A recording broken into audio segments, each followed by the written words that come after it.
मौत के कुएं में मोटरसाइकिल चलाने वाली पाकिस्तान की सबसे कम उम्र बच्ची। मौत का कुआं, मौत का खेल। मौत के कुएं में बाइक चलाना कोई आम बात नहीं, और वो भी 14 साल की बच्ची के लिए ये काम करना यकीनन हैरान कुन बात है। मौत के कुएं में ये लड़की अकेले मोटरसाइकिल नहीं चलाती, बल्कि इसके वालिद भी इसके साथ पीछे बैठे होते हैं। फातिमा नूर का ताल्लुक पंजाब के जिला कसूर से है। इनके वालिद मौत के कुएं में मोटरसाइकिल चलाते हैं। ये लोग मुख्तलिफ शहरों और देहात में शो करते हैं, जहां मुख्तलिफ तकरीबात और मेलों के मौके पर मौत का कुआं लगाया जाता है और ये लोग अपनी महारत दिखाते हैं। फातिमा नूर के मुताबिक उन्होंने 7 बरस की उम्र में मोटरसाइकिल चलाना सीखा। पापा स्कूल भेजते थे, मगर इनका पढ़ाई में दिल नहीं लगता था। इनका कोई भाई नहीं है, बस एक छोटी बहन है, इसीलिए वो अपने पापा का बाजू बनना चाहती थी। हर वो काम करना चाहती थी जो एक बेटा करता है। उनके मुताबिक वो अपने वालिद को मौत के कुएं में मोटरसाइकिल चलाते देखती थी, जबकि अब वो खुद मोटरसाइकिल चलाती हैं।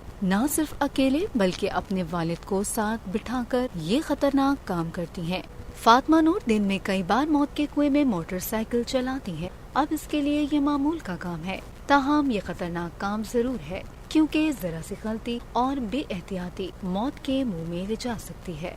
इनके वालिद मुनीर अहमद को उम्मीद है कि इनकी बेटी एक दिन न सिर्फ अपना और अपने खानदान बल्कि पाकिस्तान का नाम भी रोशन करेगी।